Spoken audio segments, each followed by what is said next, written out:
Kept you waiting, huh?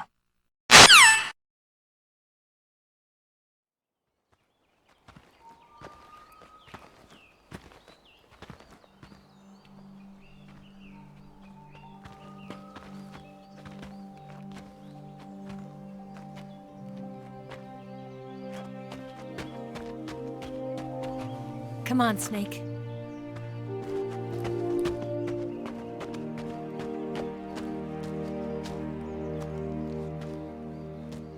We made it. We made it. Over there.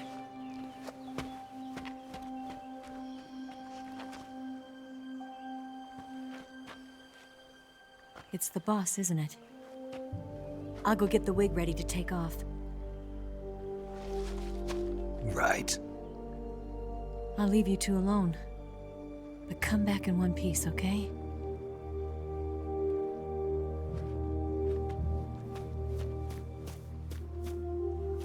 Promise me!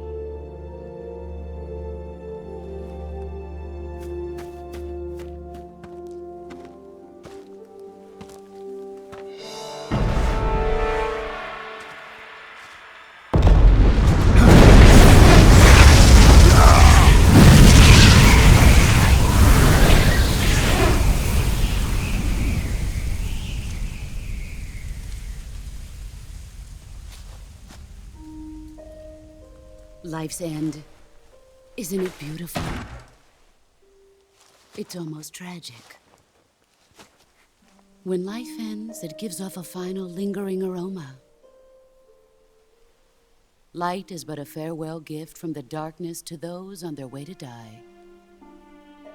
I've been waiting, Snake, for a long time.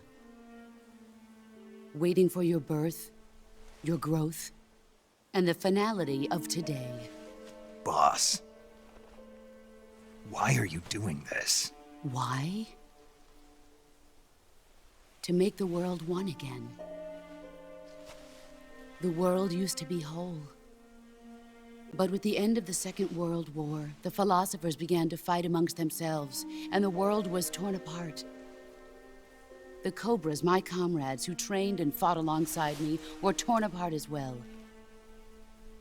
The foibles of politics and the march of time can turn friends into enemies just as easily as the wind changes. Ridiculous, isn't it? Yesterday's ally becomes today's opposition. And this Cold War? Think back. When I was leading the Cobras, America and Russia were fighting together. Now, consider whether America and Russia will still be enemies in the 21st century. Somehow I doubt it. Enemies change along with the times, the flow of the ages, and we soldiers are forced to play along. I didn't raise you and shape you into the man you are today just so we could face each other in battle. A soldier's skills aren't meant to be used to hurt friends. So then what is an enemy? Is there such a thing as an absolute timeless enemy? There is no such thing, and never has been. And the reason is that our enemies are human beings like us. They can only be our enemies in relative terms. The world must be made whole again. The philosophers must be reunited. I will devote my skills to that purpose. And with the Colonel's money, I will achieve that end.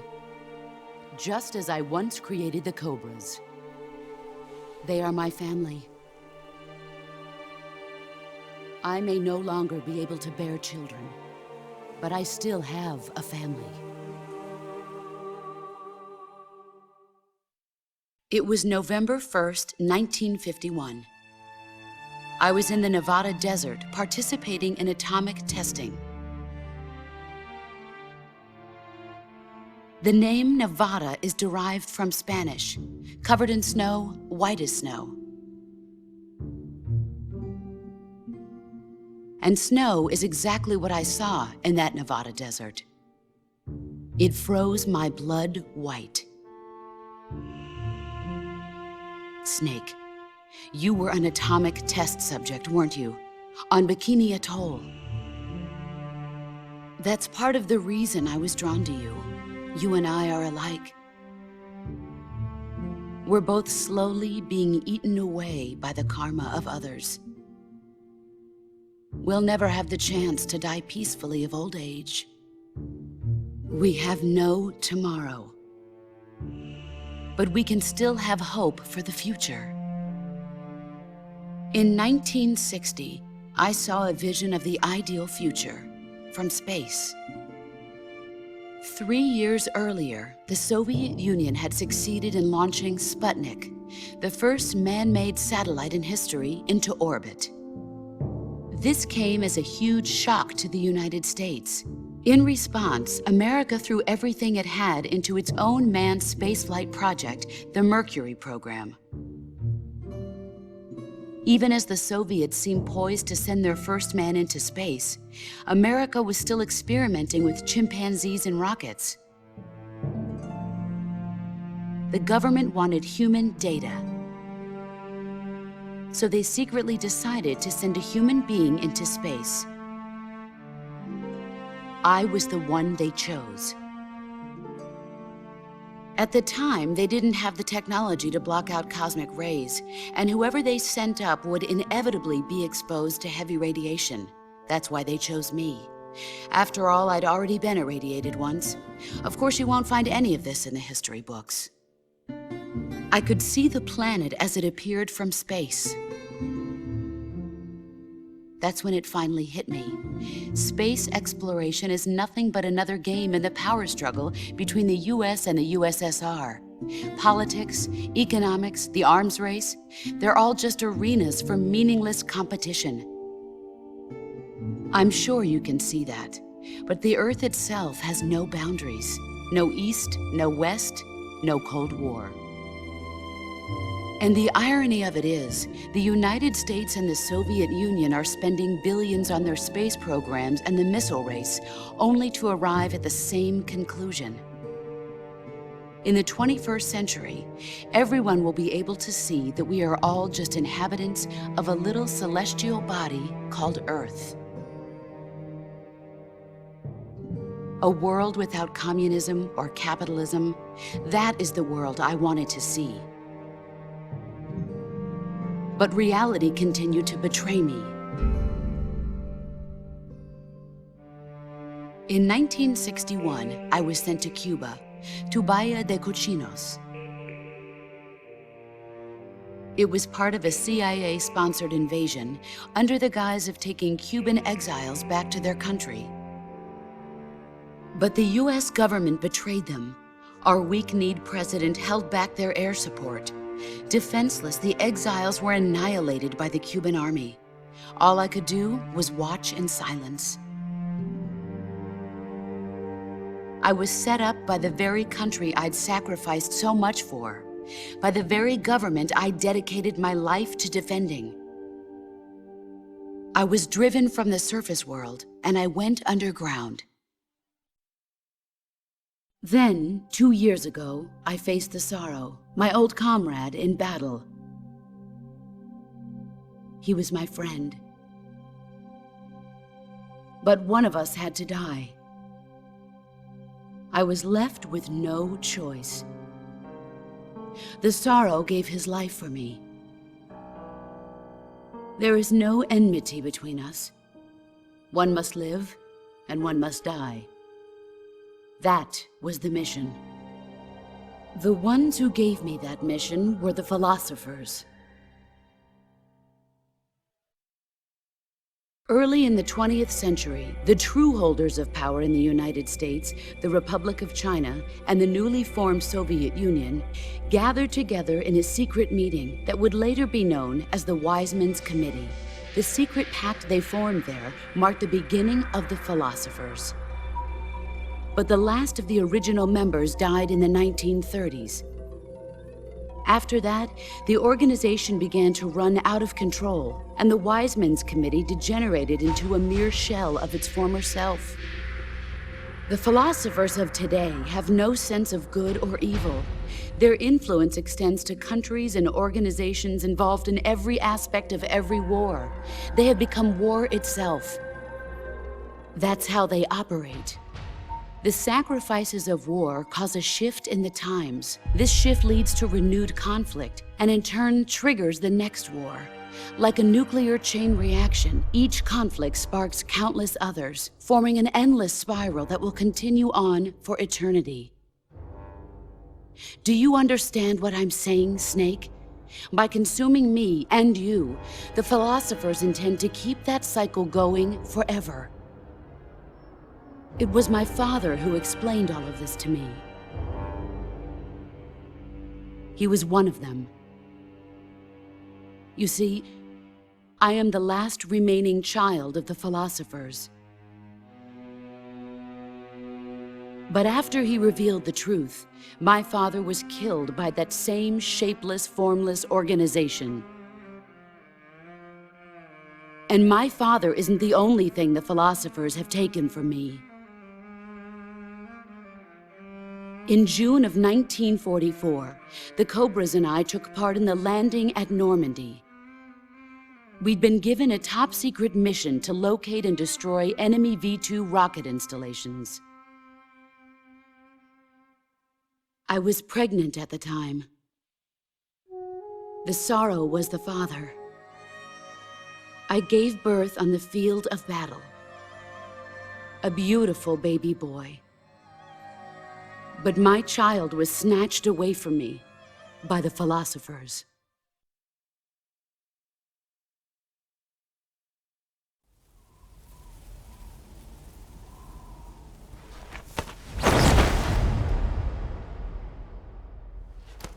Look at this scar. This is proof that I was once a mother. I gave up my body and my child for my country. There is nothing left inside me now.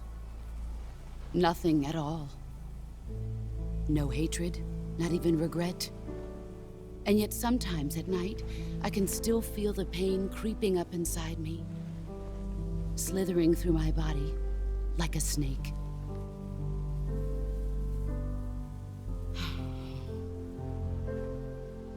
I've never talked this much about myself before. Thanks. Thanks for listening to me.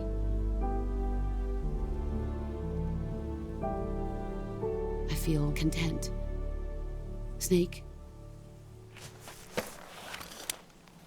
commence the operation. I raised you. I loved you. I've given you weapons, taught you techniques, endowed you with knowledge. There is nothing more for me to give you. All that's left for you to take is my life, by your own hand. One must die, and one must live. No victory, no defeat. The survivor will carry on the fight. It is our destiny. The one who survives will inherit the title of boss. And the one who inherits the title of boss will face an existence of endless battle. I'll give you 10 minutes.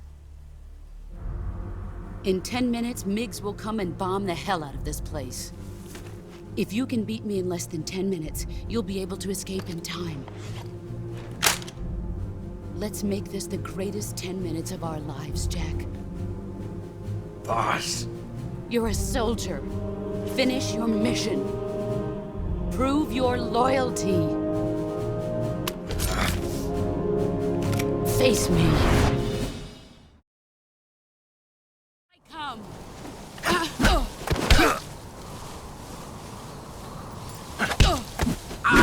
Excellent, Jack.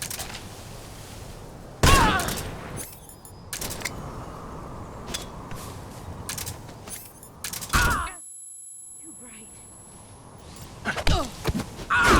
You're better than I am.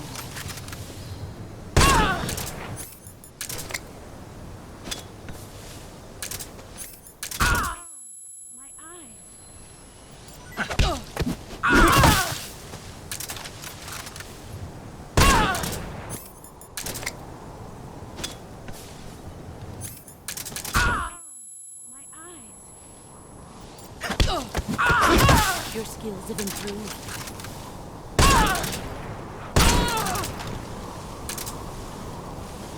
Brace yourself.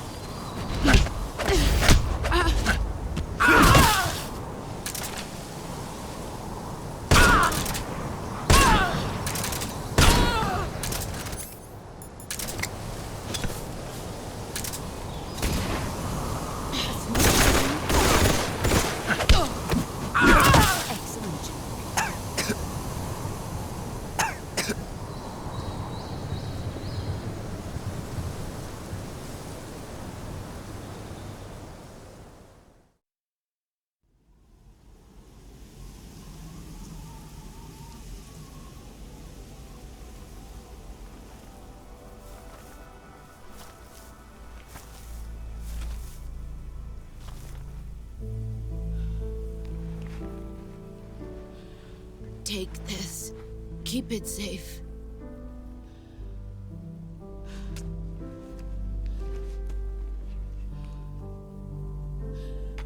It's our only hope.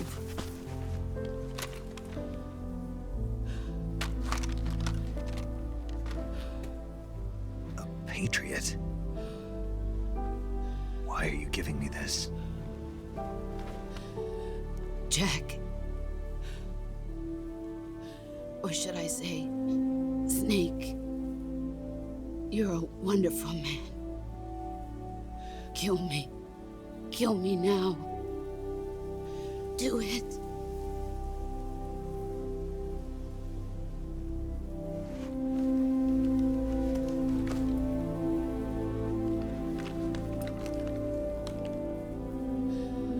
There's only room for one boss and one snake.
Ready to go, Snake?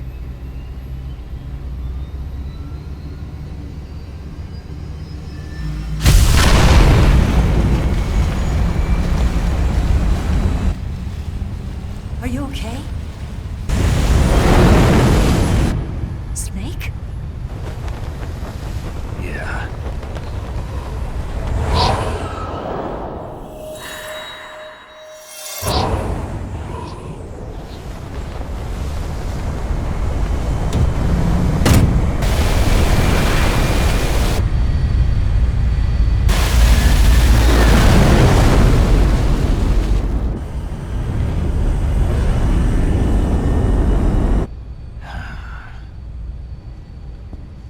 I told you you could trust me.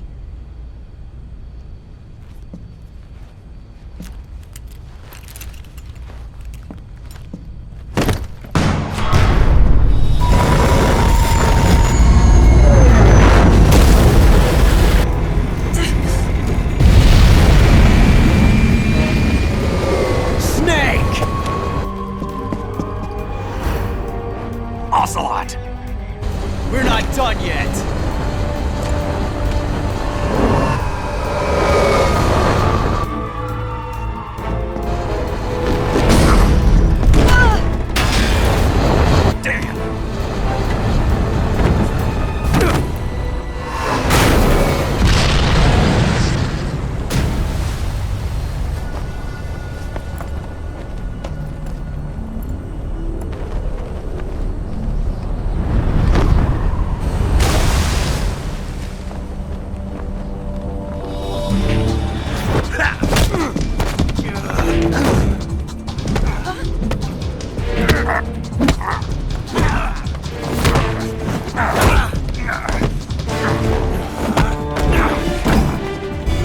Too heavy!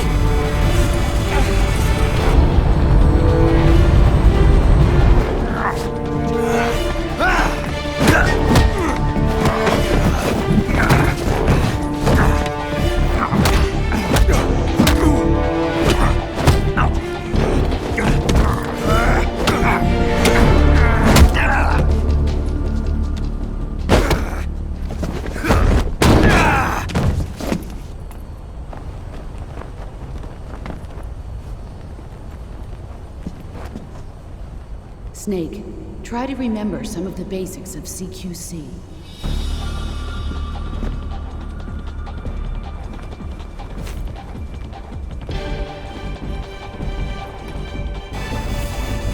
Not good!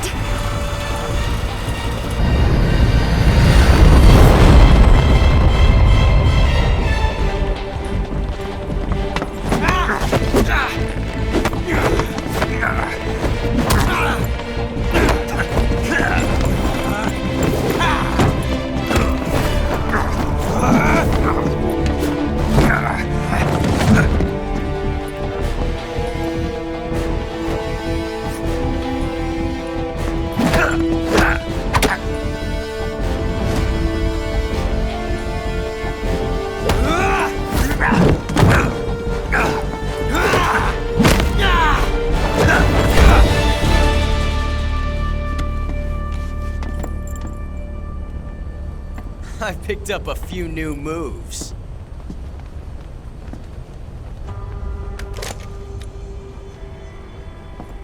Huh. It doesn't feel right to shoot an unarmed man. But I'll get over it. Eva!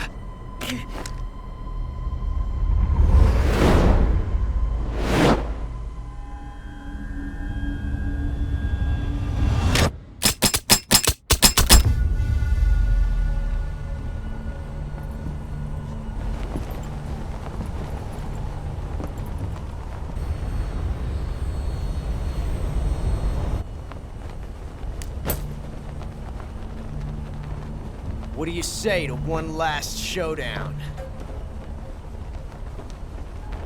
Yeah, all right.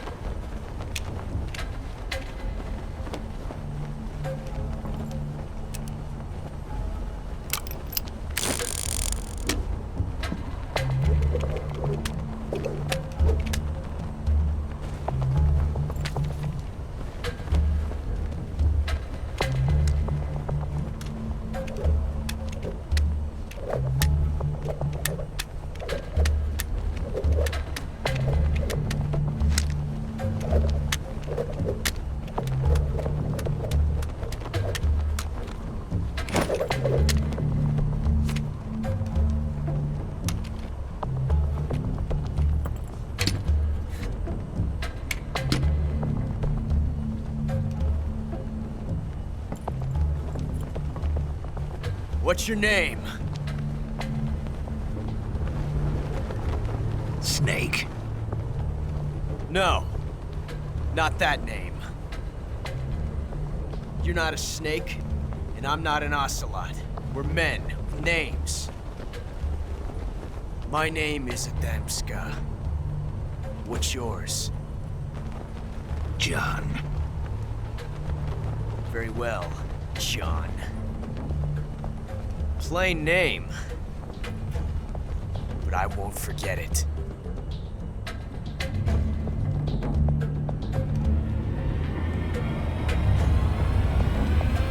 Come on!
Looks like my luck has finally changed.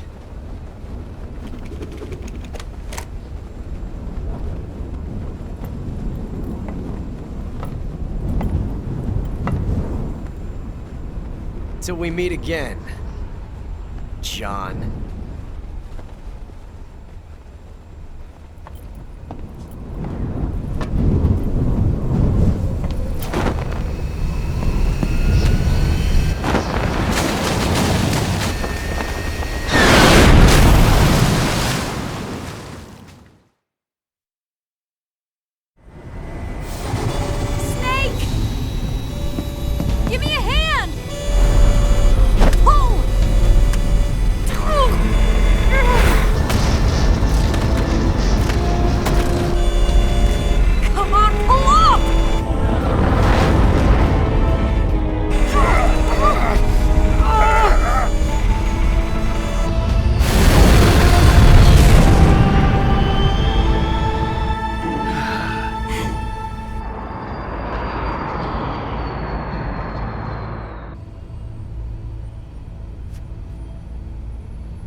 We made it. Yeah, we sure did.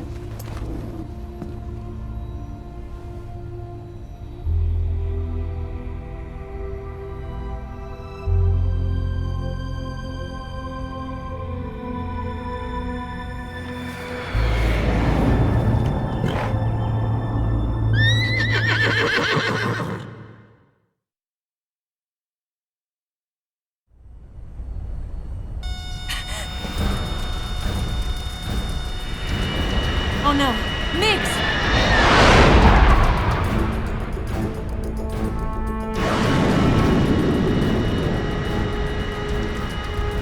There's no way out! What are we gonna do? We've come too far to let them stop us now. Those things have got to be armed. It's no use. There's no way we can outmaneuver them.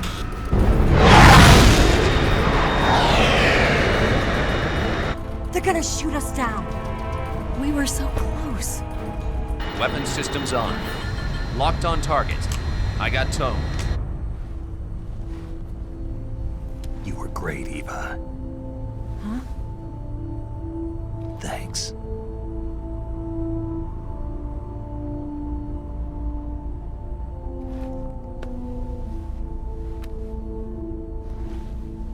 Oak 19, this is Control.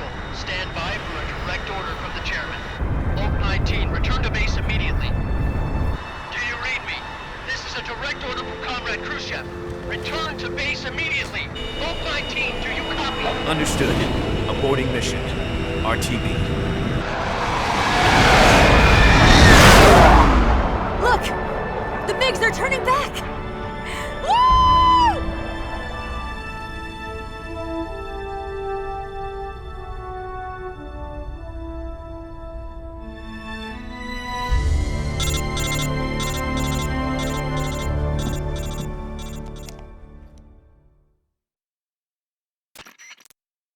Well done, Snake. The MiGs disengaged. Most likely under orders from Khrushchev. Is this his way of helping us? Who knows? Maybe he didn't want things to get messier than they already are. Or maybe he just wanted us to owe him one. The important thing is, you made it out alive. As long as Khrushchev is with us, I don't think they'll be coming after you. It should be smooth sailing all the way to Alaska. I'm sending someone out to Galena Base to meet you. To meet me? The DCI and the President himself are waiting at Langley. Don't keep them waiting.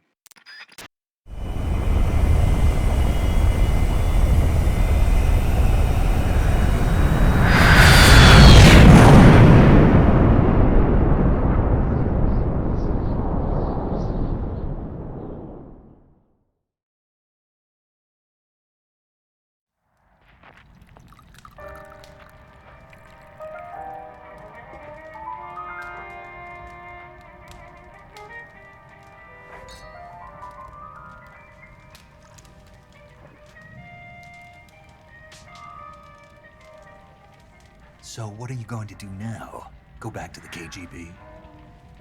What do you want me to do? Did you ever think about coming back to America? I can't go back. I've left America behind me.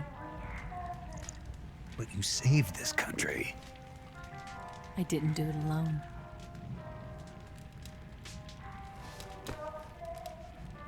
And I still owe you a dinner.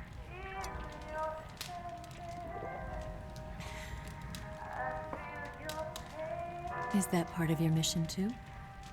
Or is it an order? Or is it an invitation?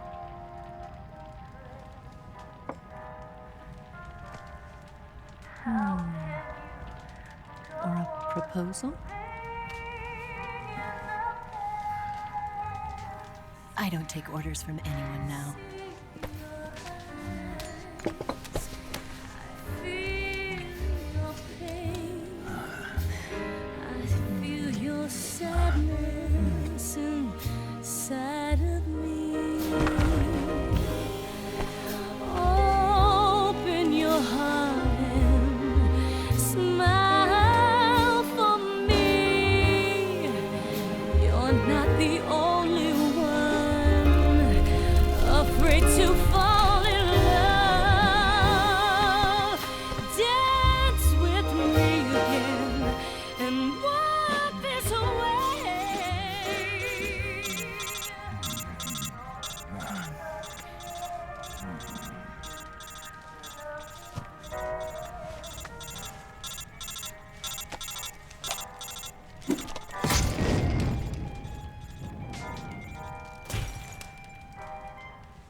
Scholars tell us that the first spy in history was the snake in the book of Genesis.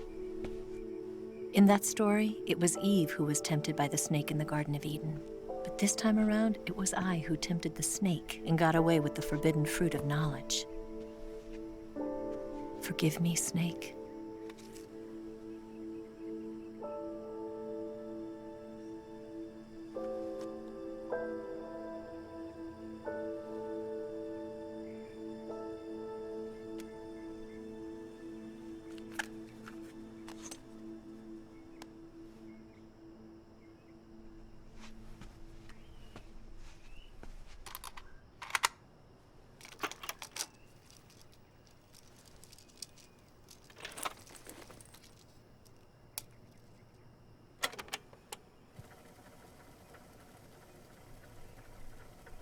Good morning, Snake.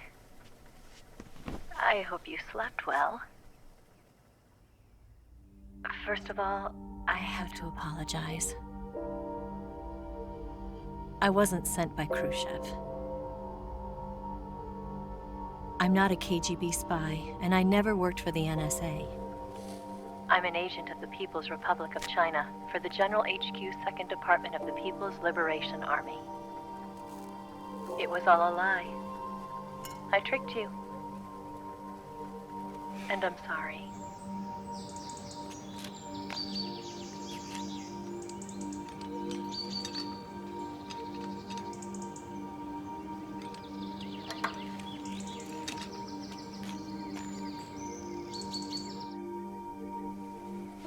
The philosophers still exist in China, too. You see, my mission was to find out where Volgan was hiding the philosopher's legacy and steal it. So I infiltrated his base as a KGB spy. The 2 NSA codebreakers who defected in 1960 were actually both men. The real Adam never showed up at the meeting place, saving me the trouble of having to eliminate him. I sneaked in by pretending I was Eva.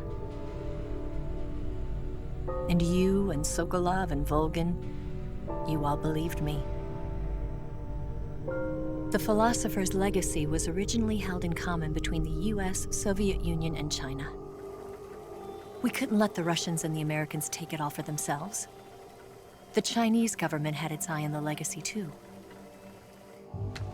I got the film containing the legacy, and also the nuclear missile launch data from the Shagohod. 5 years ago, the Soviet Union stopped supplying us with nuclear weapons technology. Since then, China's Liaodong easing, hydrogen bomb, and space rocket projects have fallen behind. But with this data, our country will be able to develop its own nukes. We'll create a deterrent force to rival those of the US and Soviet Union. Everything has gone according to plan, thanks to your help. I, too, am one of the philosophers. I'm an agent of the philosophers, a graduate of one of their charm schools.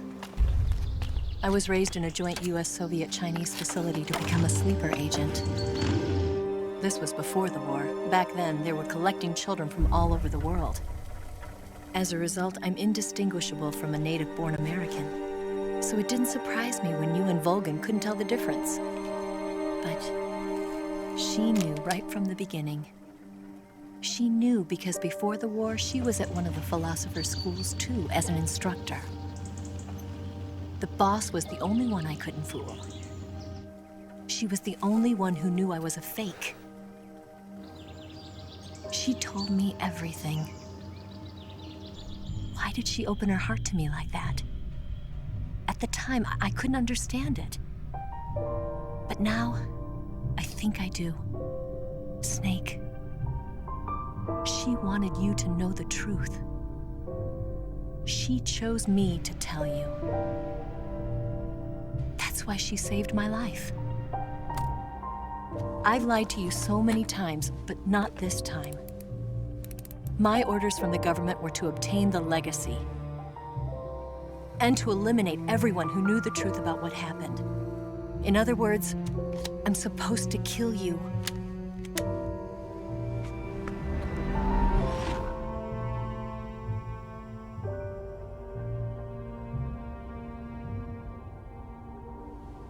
But I can't do it. Not because we loved each other. And not because you saved my life. But because I made a promise to the boss. And I intend to keep it. I just wanted you to know. And you have to live.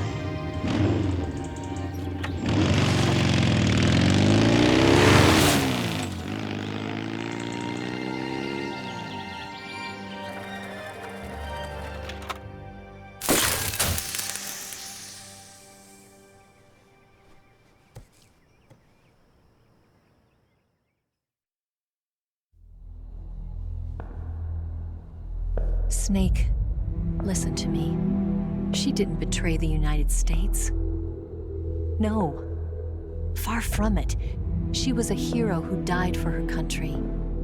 She carried out her mission knowing full well what was going to happen.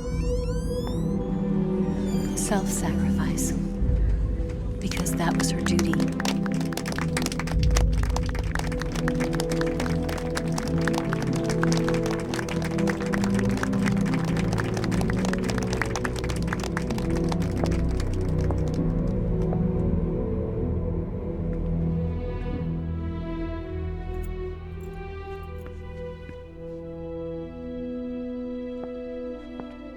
You are above even the boss.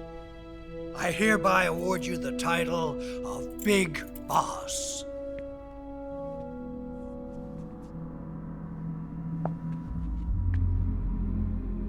You are a true patriot.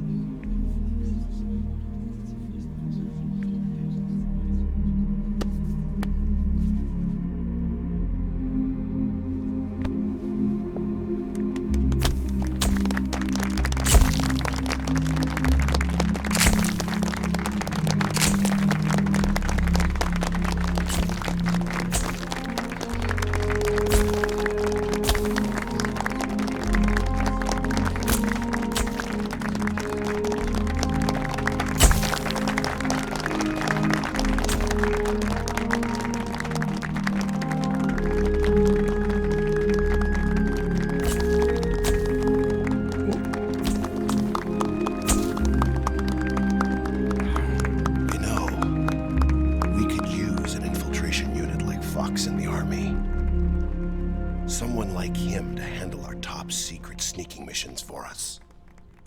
A man who combines the qualities of a soldier and an agent. The boss's defection was a ruse set up by the US government. It was all a big drama staged by Washington so they could get their hands on the philosopher's legacy. And the boss was the star of the show. They planned it so that they could get the legacy that Colonel Volgin inherited and destroy the Shagohod at the same time. Only a legendary hero like the boss could have earned Volgin's trust. Finding out where the philosopher's legacy was hidden was to be her greatest mission. Everything was going according to plan. But then something happened that no one could have predicted. Colonel Volgin fired an American-made nuclear warhead at Sokolov's research facility. Khrushchev demanded that the US government provide proof that it wasn't involved. They couldn't just abort the operation to steal the legacy. So the operation itself was greatly expanded and revised. The authorities in Washington knew that in order to prove its innocence, they'd have to get rid of the boss, and that one of their own would have to do the job. The public couldn't be allowed to find out about it. Not ever. This, they concluded, would be the best way to keep the whole thing under wraps. The boss wouldn't be allowed to come back home alive, and she wouldn't be allowed to kill herself. Her life would be ended by her most beloved disciple. That was the way the government wanted it. That was the mission she was given, and she had no choice but to carry it out. Her death at your hands was a duty she had to fulfill. Out of duty, she turned her back on her own comrades. A lesser woman would have been crushed by such a burden.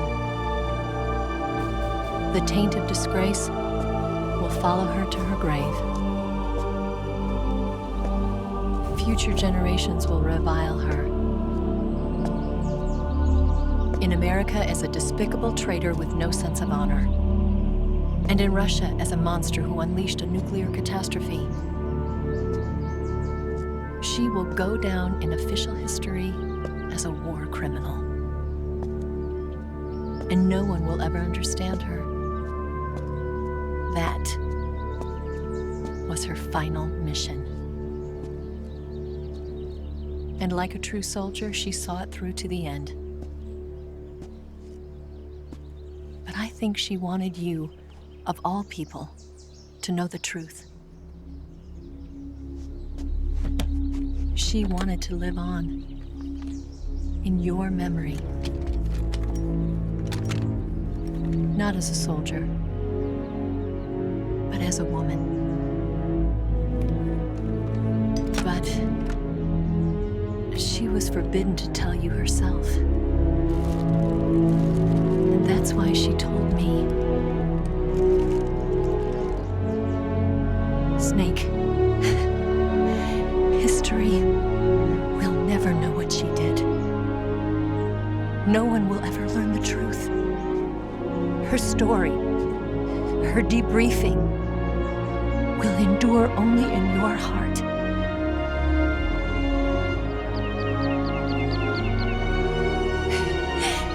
Everything she did for her country. She sacrificed her life and her honor for her native land.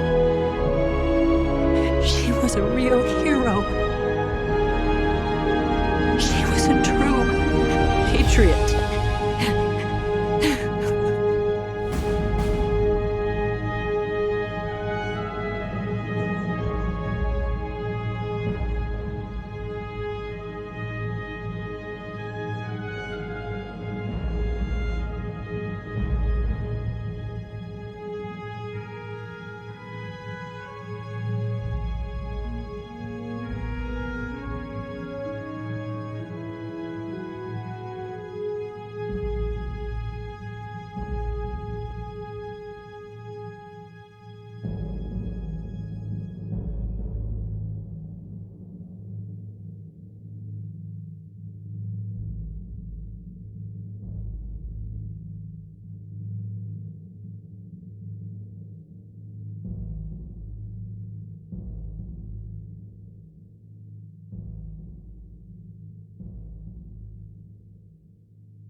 Son, you've got a way to fall. They'll tell you where to go, but they won't know. Son, you'd better take it off. They'll tell you what they know, but they won't show. Oh, I've got something in my throat. I need to be alone while I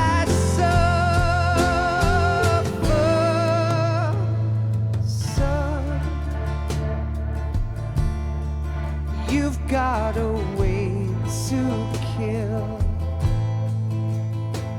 They're picking on you still,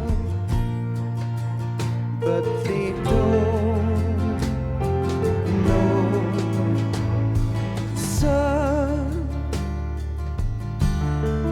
you'd better wait to shine. They'll tell you what is yours, but they take mine. Oh,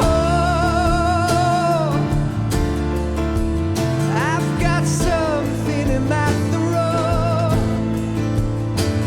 I need to be alone while I suffer. Oh,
They'll tell you where to go,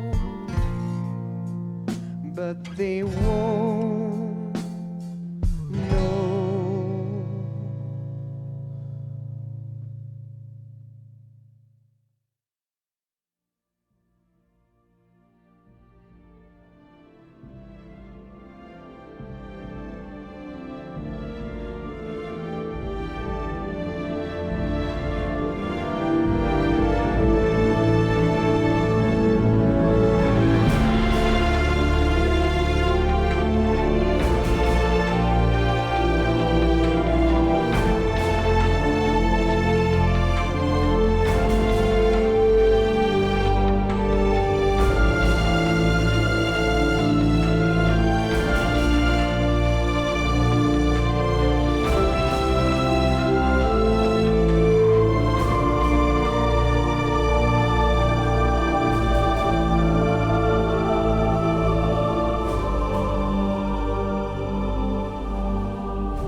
Yes, Grozny Grad and the Granin Research Facility have both been wiped out without a trace.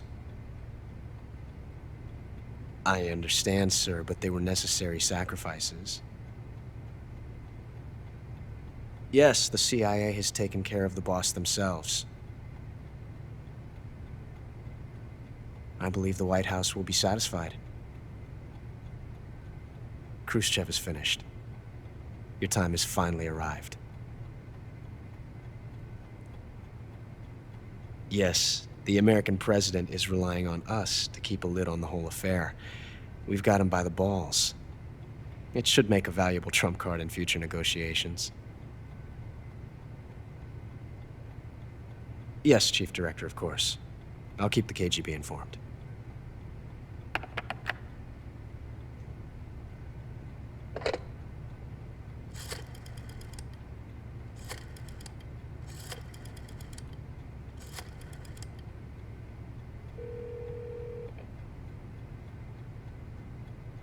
Yes, it's me. The boss has accomplished her mission. The philosopher's legacy is now safely with us, in America's hands. With this money, yes, the philosophers can finally be revived. The film we handed the Chinese was a fake. Peking must be in an uproar right about now. I'm afraid so. Only half the money has made it back to the United States. The KGB must still have part of the legacy. Yes, the weapon has been reduced to ashes. That's right. Grozny Grad has been obliterated by the Davy Crockett we brought in as well. Yes, that was the boss's work too. Speaking of which, I've obtained something from Granin that you might find interesting. It's a revolutionary new nuclear attack system. Perhaps it might just come in handy someday. Yes, we have Snake to thank for that. Khrushchev believed it as well. Yes, they bought our story. I don't think they'll be making a fuss. The secondary alert has been lifted as well. And the Soviets still haven't discovered my true identity. They have no idea that I've been triple-crossing them. I will continue my activities as a contact for the new government. Yes, it appears that no one knew that I was Adam. Of course, I'm always at the CIA's disposal. Mr. Director.